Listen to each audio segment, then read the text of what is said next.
प्रभु परमेश्वर को धन्यवाद कि आज का दिन एक बार फिर से दिया है। आज के दिन की शुरुआत हम प्रभु के वचन से करना चाहते हैं ताकि आप दिन भर नई ताजगी प्राप्त करते जाएं, दिन भर नई सामर्थ मिले, नई ऊर्जा मिले और आप प्रभु की महिमा का कारण बन सके। प्रियो, आज के डिवोशन में आप सबका स्वागत है। प्रभु आप सबको बहुत आशीष देने जा रहा है ताकि आज का दिन आपके लिए बहुत उत्तम दिन बन जाए और आप बहुतों के लिए आशीष में बने। हम प्रार्थना करेंगे ताकि प्रभु आप सबको और हम सबको आशीष दे, ताकि हम प्रभु में आगे बढ़ते जाएं और जो परमेश्वर ने हमें आशीष दी है उसको दूसरों को बांट सके। प्रार्थना करेंगे। जीवन की उत्तम आशीषों के देने वाले हमारे उद्धारकर्ता प्रभु, हम आप जैसे महान परमेश्वर के चरणों में झुके हैं। आपने हमसे बेहद प्यार किया, आपने हमें अपनी संतान बनाया ताकि परमेश्वर हम आपको पिता कह सकते हैं, अब्बा कह सकते हैं, हम आपकी ओर देख सकते हैं, हम आपसे मांग सकते हैं। प्रभु जी, केवल मुसीबत में नहीं, हर परिस्थिति में हम आपको धन्यवाद दें। जब हम आनंदित होते हैं तब आपको धन्यवाद दें, जब हम मुसीबत में होते हैं तब आपको धन्यवाद दें। आपसे मांग सकते हैं, आप हमारी सारी प्यारे परमेश्वर जरूरतों को पूरा करते हैं। संसार की तमाम उत्तम आशीषों को आपने दिया, हम इसके लिए परमेश्वर आपको धन्यवाद देते। हम दीन बनकर, नम्र बनकर आपके चरणों में झुक जाते हैं। आपने हमें किसी भली वस्तु की घटी नहीं, क्योंकि ये प्रतिज्ञा आपने की है कि पहले तुम उसके राज्य धर्म की खोज करो तो ये सारी वस्तु तुम्हें मिल जाएंगी। संसार की सारी वस्तु आपने दी, हमें भरपूर किया, इसके लिए धन्यवाद। आपका धन्यवाद हो, आपका धन्यवाद हो प्रभु जी। आपकी तारीफ करते हैं, आपके नाम को सराहते हैं, क्योंकि आप इसके योग्य परमेश्वर हैं। प्रभु हम प्रार्थना करते हैं हमारे प्रदेश के लिए, प्रदेश के मुख्यमंत्री अशोक गहलोत जी के लिए। आप उनके साथ हो, अपनी उत्तम आशीष दे प्रभु जी। आपका दया का हाथ उनके साथ बना रहे ताकि वो आपके नाम में आगे बढ़ते जाएं, आपकी महिमा कारण बन सके। प्रभु जी हम प्रार्थना करते हैं हमारे देश के लिए, देश के राष्ट्रपति के लिए, प्रधानमंत्री के लिए, उनको भी संभाले, अच्छी बुद्धि दे ताकि वो इस देश का संचालन आपकी महिमा के लिए कर सके। हम बड़े आदर के साथ, दीनता नम्रता के साथ हम सभी को आपके हाथ में सौंपते हुए इस विनती को अपने प्रभु, अपने उद्धारकर्ता यीशु मसीह के नाम से मांगते हैं, आमीन।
ये हुआ सब तेरे लिए, तूने भी उसे छेड़ा था, फिर भी प्यार से वो बुलाता। जाता क्यों नहीं तू उसके पास, फिर भी प्यार से वो बुलाता। जाता क्यों नहीं तू उसके पास।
होगा बंद, कुछ ना होगा फिर पछताने से,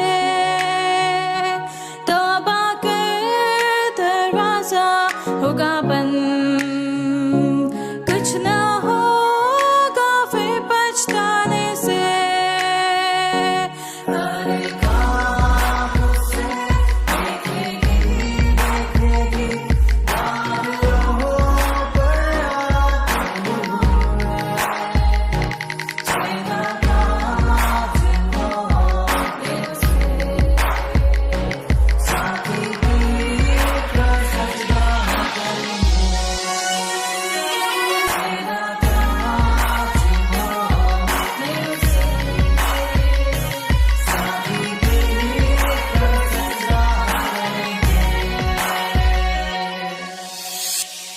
प्रभु का धन्यवाद कि परमेश्वर ने आज का दिन एक बार फिर से दिया है। आज हम भजन संहिता 117 पर विचार करना चाहते हैं, ताकि ये भजन संहिता 117 बहुत छोटा है, बाइबल में सबसे छोटा है। इसमें केवल 2 पद हैं। परमेश्वर की स्तुति का भजन है। हमने देखा परमेश्वर में मृत्यु से बचाता है। हमने देखा कि जब आप दीन बनते हैं तब परमेश्वर आपको शिरोमणि करता है। बहुत सारे भाई बहनों की आपने गवाही को सुना, वो कैसे उनको प्रभु ने बचाया। हमने पिछले सप्ताह अपने भाई दीपक की गवाही को आपके सामने रखा था। अस्पताल से आते के साथ ही कैसी भयानक स्थिति में था, ऑक्सीजन लगा हुआ था, परेशानी में थे, लेकिन आज दीपक बहुत अच्छे हैं। अपनी गवाही उन्होंने दी, परमेश्वर को धन्यवाद दिया। जब आप परमेश्वर को धन्यवाद देते हैं तब परमेश्वर आपको क्या करता है, बहुत आशीष दे देता है, उत्तम आशीष से भरपूर कर देता है। हम देख रहे हैं परमेश्वर के आश्चर्य कर्म को, हम देख रहे हैं उसके जीवित होने की प्रमाण को, प्रमाण दे रहा है वो।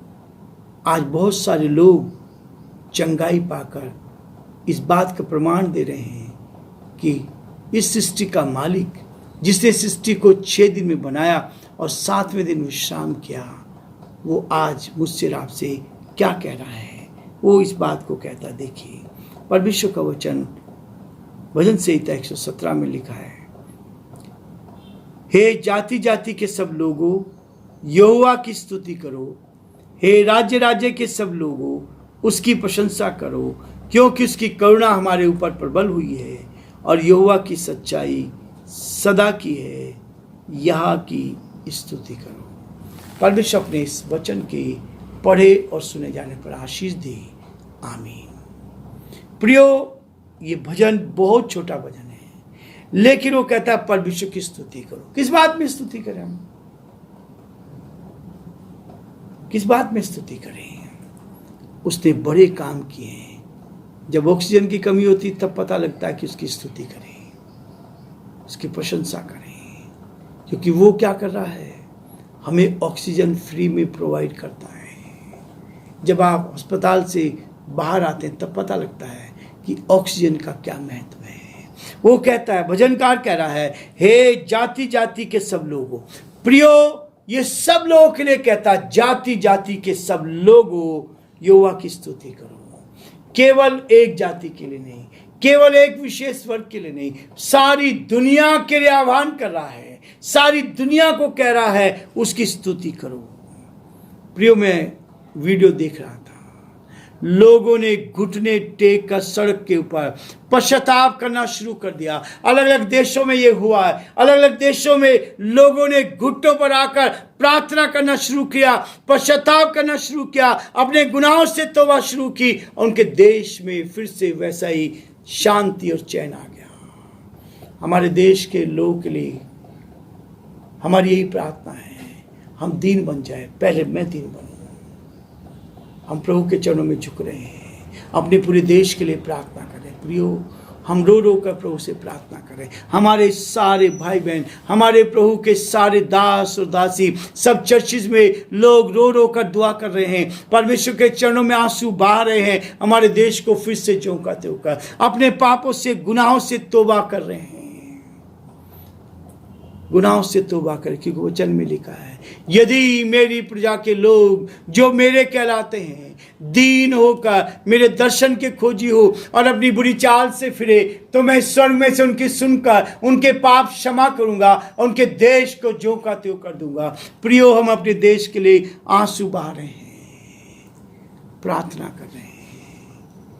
कई लोगों को प्रार्थना भी अच्छी नहीं लगती है, लेकिन हम प्रभु के ईमानदारी के साथ, बिना स्वार्थ के, कोई स्वार्थ नहीं है, केवल इतना स्वार्थ है हमारे लोग बचाए जाए, हमारा देश बचाया जाए, हमारे प्रदेश में खुशहाली आ जाए, हमारा प्रदेश बचाया जाए। यही एक स्वार्थ है और कोई स्वार्थ नहीं है।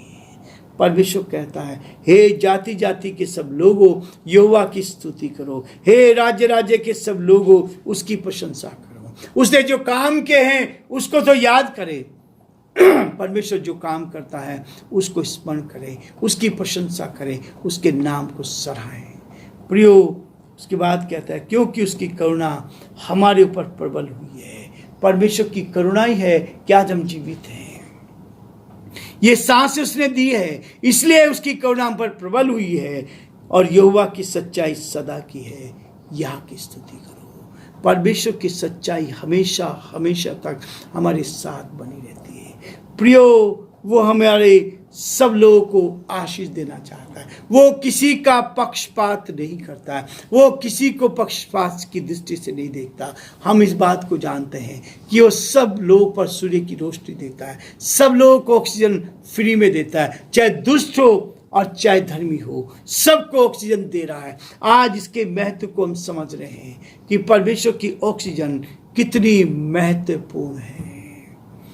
प्रियो, वो उनको भी जो उसको नहीं मानते ऑक्सीजन दे रहा है, जो उसको मानते हैं, जो उसके साथ जीवन बिता रहे हैं, उनको भी वो दे रहा है, सबको देता है। वचन में लिखा है, वो धर्मी अधर्मी दोनों पर मेघ बरसाता है, दोनों को ऑक्सीजन दे रहा है, दोनों के ऊपर सूर्य की रोशनी चमकाता है, दोनों के ऊपर क्या करता है, आशीष देता है। प्रियो, ये परमेश्वर ऐसा है जो आपके ऊपर करुणा करता है। उसकी सच्चाई सदा, एक दिन की नहीं है, उसकी सच्चाई सदा तक, क्योंकि वो सत्य बोलता है। और जो कुछ इस वचन में लिखा है वो आज सारा पूरा होता जा रहा है। आप सुनेंगे, आप देखेंगे, यदि इस वचन को आप पढ़ते हैं, आप इसको पढ़कर देखिए, इसकी एक एक चीज जो है आप पूरी होती जा रही है। प्रियो, परमेश्वर का वचन है जो आपको भरपूर करना चाहता है। परमेश्वर का ये वचन है जो आपको हर समय, हर परिस्थिति में उसकी महिमा के लिए तैयार करता है। वो कहता है उसकी स्तुति करें, उसके भजन गाएं, उसकी महिमा करें। आज संसार के लोग क्या करें, संसारिक गानों में लगे हुए हैं, झूठ बोलने में लगे हुए हैं, गलत काम करने में लगे हैं, गलत चीज़ों को लेकर आगे बढ़ना चाहते हैं। लेकिन प्रभु कहता है, तुम सत्य को जानो तो सत्य तुम्हें आज़ाद करेगा। प्रभु आप सबको आशीष दे।